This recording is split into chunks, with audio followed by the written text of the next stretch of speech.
Hey, everybody, this is Andrew Hutchinson with HawgBeat.com, the Arkansas site and the Rivals Network. We are now less than 48 hours away from the Razorbacks opening play in the NCAA tournament against 14 seed Colgate. Most fans in Arkansas probably haven't watched too much basketball in the Patriot League, which is why I'm really excited to introduce our special guest who actually faced the Raiders 4 times this season, Army head coach Jimmy Allen. Coach, thanks for joining me. How are you this afternoon? I'm good. I'm good. Thanks for having me. Appreciate it. Colgate, based on what I've seen so far, there's a lot of experts that are kind of maybe making them a popular upset pick as a 14 seed. Having faced them so many times this year, kind of what's your big picture take on Colgate?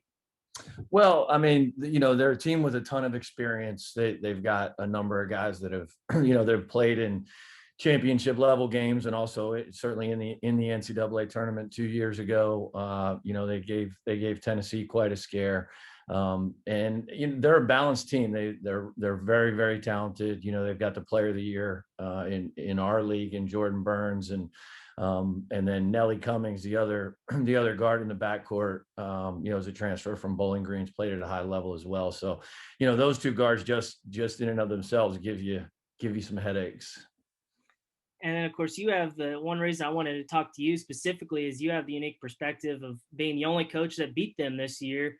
Y'all actually beat them by two a day after a 44-point loss. Yeah. What was the difference between those two games, and what kind of adjustments were y'all able to make to get the win on day two? Yeah, I mean, the first one was our first conference game of the year. We hadn't played since December 5th. Not making any excuses. They smacked us pretty good. That first day. It's just one of those deals where, we didn't play very well. I think they hadn't played a game yet. So, just in terms of their excitement level, and being ready to go and being, I don't know, they were picked first in the league, but they certainly were, favorites to win our league this year.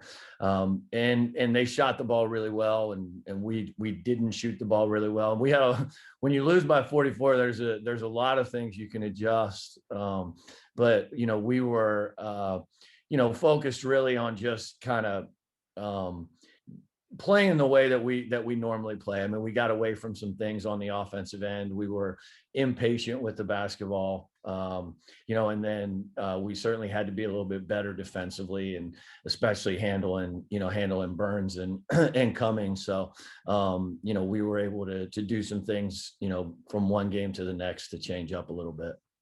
And you mentioned Burns a couple of times, as you said, the player of the year and had 32 against Tennessee a couple of years ago. Now that he's a senior, how have you seen his game evolve, since a couple of years ago? And what specific challenges does he present another team? He was, I mean, he was probably close to being the best player in our league as a freshman. He was the rookie of the year in our league, and so he was really well rounded at that point. I think he's just been able to kind of improve, in each area of his game. I think the biggest thing, is his ability to make shots and his ability to create shots for himself, but also then, his ability to create shots for other people. And so, they do a really great job of spacing the floor with shooters, and it's just hard to help. And he's a very talented player just in terms of being able to get guys the basketball. If you come off, if you help, if put two guys on him for too long, he's able to find the open guy, and they're a terrific shooting team. And that's really the challenge against these guys. That kind of leads me into my next question was that backcourt that they have. Eric Musselman has really praised them, not just Burns, but Cummings and Tucker Richardson and those guys. Yeah. How do they complement each other? Maybe complement a guy like Burns, who's got kind of the star. Yeah, I mean, just they're all high IQ basketball players, and Coach Lengo's a terrific coach. He does a great job. I think just there's a lot of things that they do really, really well offensively. Their ability to space you out. They have great spacing with shooters. They've got a couple guys inside that are certainly capable of finishing around the basket, and so they're balanced. And you can't really focus too much on one area and try to take one one thing away, because they have the ability to, to hurt you in some different ways. And, that's really the challenge with them.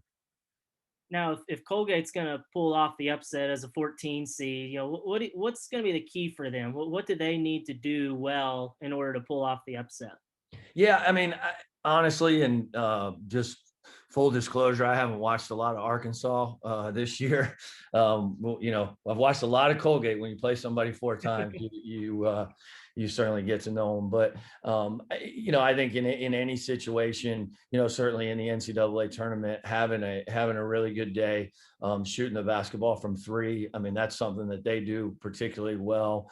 And if they're able to do that, and space Arkansas out and shoot the ball at a high level, they're going to have a chance.